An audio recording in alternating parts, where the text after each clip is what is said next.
Can I move on to the Pakistan Taliban, the TTP? I mean, on the flight over, I was rereading your wonderful book you wrote 7 or 8 years ago, Pakistan, in which you made the observation that once the Americans left, that was basically the cause of the instability, and then things would settle down naturally. The Americans have left, but have they settled down naturally? The TTP is a problem in Pakistan now, isn't it? It hasn't been solved by the departure of the Americans. Well, let's put it in perspective. What was TTP? TTP were Pashtuns along on the Pakistan side of the border. You know, just for the viewers, Taliban is a Pashtun movement. There are about 45 to 50% Pashtuns in Afghanistan.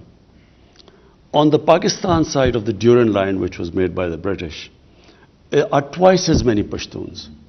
But what is called the tribal area was the border area on the other side of Afghanistan. There were the Pashtun tribes, and there was actually no border. The Durand Line was never accepted. They used to move back and forth. Now we have fenced the border, but there was nothing there. Now, when the US invaded Afghanistan, they removed the Taliban. The Pashtuns on this side were completely sympathetic with the Pashtuns, not because of the religious ideology, but because of Pashtun ethnicity and nationality, which is very strong. So they turned against Pakistan. When we became an ally of the US, they called us collaborators, and they then started attacking the Pakistan state and started calling themselves Pakistani Taliban, which we hadn't had before we joined the alliance. So at one point there were 50 different groups called themselves Taliban attacking us. There were 16,000 terrorist attacks inside Pakistan. 80,000 Pakistanis died.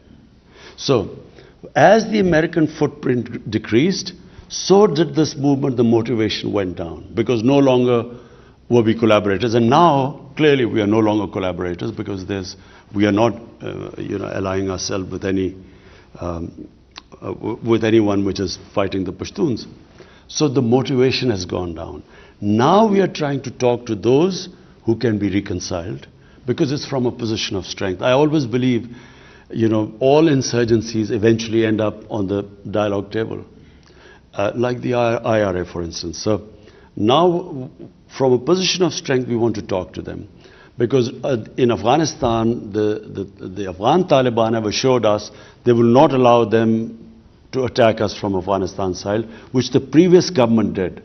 RAW, which was the Indian agency aligned with the Afghan intelligence agencies, they helped them conduct attacks. One was the biggest attack against our Chinese nationals here. So now, because the Taliban won't allow them, we now have talked to them who we can reconcile and give up their arms and live as normal citizens. So that's what we're trying. And the ones who, then obviously the government will take action. But I thought the TTP had been solved as a problem, and it's re-emerged, hasn't it, since the fall of Kabul? No, the TTP was always, it had been pushed out of Pakistan. We conducted a huge operation. I've been there. I've seen it. In North Waziristan. And I very much remember presenting a wreath to the 5,000 or more martyrs who fought in that terrible conflict. But you're talking to people who have slaughtered tens of thousands of Pakistanis. It must be very, very tough, that. Remember, Peter, there were about 50 different groups. Motivations of different groups were different. A lot of these TTP were because of the collateral damage. In the Pashtun culture, in the code of honor, if a family member is killed by someone, they have to take revenge. And to take revenge, they used to join the other side. And there were 480 drone attacks in our tribal areas. Imagine the collateral damage that caused. And secondly, the military operations in a tribal area. Whenever army goes into civilian areas, there's collateral damage. In my opinion, in Afghanistan, the Afghan Taliban One of the Afghan ambassadors told me here, he said most of the Taliban in Afghanistan who became Taliban were because of the collateral damage, night raids, aerial bombardment. Exactly the same situation was here. What is your view of the American use of drones now in Afghanistan? I think it is the most insane way of fighting terrorism. How do you, doing a drone attack in a village, mud huts, and expecting that there won't be other casualties.